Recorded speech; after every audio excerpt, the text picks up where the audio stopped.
बच्चों, पिछले पार्ट में हमने शिवाजी महाराज का राज्याभिषेक का समारोह देखा।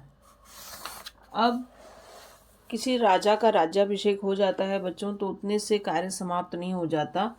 उन्हें अपने राज्य को सुदृढ़ बनाने के लिए आसपास के इलाकों को भी अपने कार्यक्षेत्र में लाना पड़ता है, जिसके लिए उन्हें परिश्रम करना पड़ता है। तो वो शिवाजी महाराज ने दक्षिण अभियान के रूप में किया आरंभ। अभियान की योजना। राज्याभिषेक का समारोह संपन्न हुआ, परंतु बच्चों यह खुशी अधिक दिनों तक नहीं रह सकी। राज्याभिषेक के कुछ दिनों के बाद ही 17 जून 1674 को मां साहेब का देहावसान हो गया। शिवाजी महाराज का सशक्त आधार चला गया। स्वराज्य में समस्त प्रजा का आधार शिवाजी महाराज थे, परंतु शिवाजी महाराज का आधार मां साहेब थी। वे उनके जीवन के सच्चे अर्थों में मार्गदर्शक और गुरु थी। मां साहेब की मृत्यु से उन्हें अत्यंत दुख हुआ, परंतु अधिक दिनों तक शोक मनाना उनके लिए संभव नहीं था। उन्हें स्वराज्य को व्यवस्थित रूप से चलाना था। शिवाजी महाराज ने कर्नाटक प्रदेश पर आक्रमण करने का निश्चय किया। उन्हें आदिल शाह से अब कोई डर नहीं था, क्योंकि आदिल शाही पतन पर थी, लेकिन उत्तर का मुगल सम्राट औरंगजेब मराठों के राज्य को नष्ट करने के लिए घात लगाए बैठा था। वह स्वराज्य को कब मिटाएगा, इसका कोई भरोसा नहीं था। शिवाजी महाराज ने सोचा कि मुगलों के संकट का सामना करने के लिए यह आवश्यक है कि दक्षिण में भी कोई सुदृढ़ स्थान उनके हाथ में हो। इसलिए उन्होंने दक्षिण के प्रदेशों पर कब्जा करने का विचार किया। इस अभियान के लिए शिवाजी महाराज ने गोलकुंडा के कुतुब शाह से सहायता मांगी। उसने बड़ी खुशी से शिवाजी महाराज को सहयोग देना स्वीकार किया।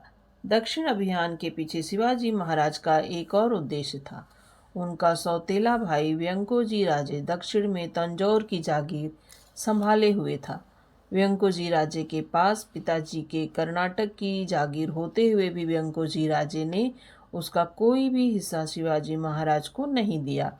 यही नहीं, बल्कि स्वराज्य के प्रति उनके मन में आदर भाव भी नहीं था। वह शिवाजी महाराज के प्रति उपेक्षा भाव रखते थे। उनसे मिलकर शिवाजी महाराज को यह मालूम करना था कि स्वराज्य के काम में वे सहायता कर सकते हैं। गोलकुंडा में आगमन। शिवाजी महाराज कर्नाटक जाने के लिए गोलकुंडा के अबुल हसन कुतुब शाह ने उन्हें मिलने के लिए निमंत्रण दिया था। इसलिए शिवाजी महाराज ने पहले कुतुब शाह की राजधानी में उससे मिलने और फिर दक्षिण विजय के लिए आगे बढ़ने की योजना बनाई। गोलकुंडा कुतुब शाह की राजधानी थी। कुतुब शाह ने शिवाजी महाराज के स्वागत की बहुत बड़ी तैयारी की। भेंट के लिए विशेष सामियाना तैयार किया गया था। शिवाजी महाराज राजधानी में दाखिल हुए। लोग उनके दर्शन करने रास्ते के दोनों ओर खड़े हो गए। उनके पराक्रम की खबर देश में चारों ओर फैल गई थी।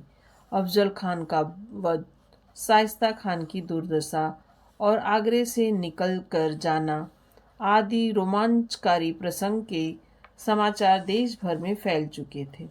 इस कारण महाराज का वहां भव्य स्वागत हुआ।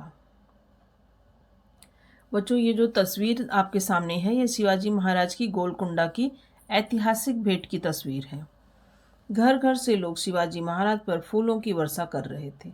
जनता का स्वागत स्वीकार करने के पश्चात शिवाजी महाराज कुतुब शाह के दरबार में आए। कुतुब शाह उनके स्वागत के लिए आगे बढ़े और विशेष रूप से सजाए गए अपने समकक्ष सिंहासन पर उसने महाराज को बिठाया। महाराज के स्वागत में उसने कोई कसर नहीं छोड़ी थी। स्वागत सत्कार होने के पश्चात शिवाजी महाराज कर्नाटक अभियान के लिए चल पड़े। जिंजी विजय। शिवाजी महाराज पूर्वी तट पर आ गए। चेन्नई के दक्षिण में जिंजी का किला, यह रायगढ़ की तरह विशाल और सुदृढ़ है। उस पर घेरा डालकर महाराज ने उसे जीत लिया। दक्षिण में स्वराज्य का एक महत्वपूर्ण केंद्र तैयार हो गया।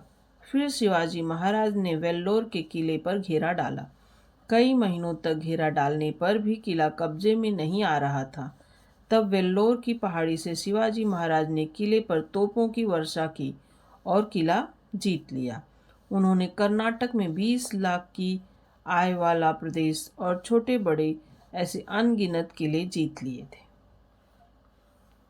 ये व्यंकोजी राजे हैं बच्चों, शिवाजी महाराज के सौतेले भाई। उनसे शिवाजी महाराज ने भेंट की, मुलाकात।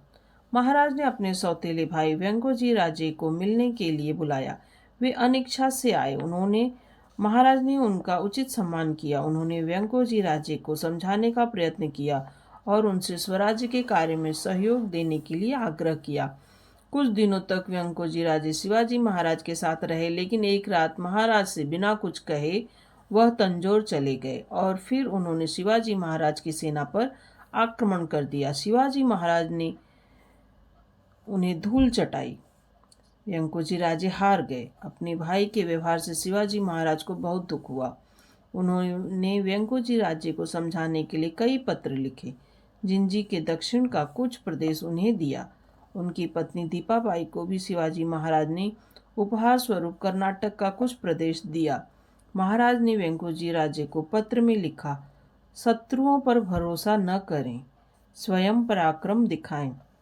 कर्नाटक पर विजय प्राप्त कर महाराज रायगढ़ लौटे।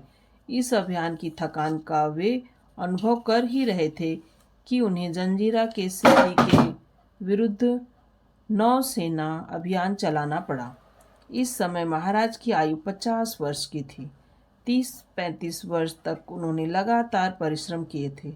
उन्हें कभी भी विश्राम नहीं मिला था। बच्चों, 3 अप्रैल 1680 के दिन सभी को दुख के सागर में छोड़कर शिवाजी महाराज ने सदा के लिए इस संसार से विदा ली। प्रजा का रक्षक चला गया। अपने जीवन में शिवाजी महाराज ने अनगिनत महान कार्य किए। उन्होंने शक्तिशाली शत्रुओं को पराजित करके हिंदवी स्वराज्य की स्थापना की। संपूर्ण भारत में महाराज के कार्य का कोई सानी नहीं था। शिवाजी महाराज एक महान राष्ट्र पुरुष थे। बच्चों, ये जो आपको ऑरेंज कलर में दिख रहा है वह पूरा राज्य शिवाजी महाराज ने अपने अधीन कर लिया था, पूरा जीत लिया था। ये भारत के नक्शे में आपको बच्चों दिखाया जा रहा है। मुंबई महाराष्ट्र से लेकर पूरा कर्नाटक तक, दक्षिण तक पूरा शिवाजी महाराज ने भगवा लहरा दिया था, हिंदवी स्वराज्य की स्थापना कर दी थी। शिवाजी महाराज की समाधि है बच्चों, जो रायगढ़ में है। कभी भी आप महाराष्ट्र में आइए तो शिवाजी महाराज की समाधि पर जाकर ऐसे वीर पुरुष के सामने जरूर नतमस्तक होइए। बच्चों, आगे आपको कोष्ठक में खाली जगह भरने के लिए दिया गया है। जैसे व्यंकोजी राजे दक्षिण में तंजौर की जागीर संभाले हुए थे। गोलकुंडा कुतुब शाह की राजधानी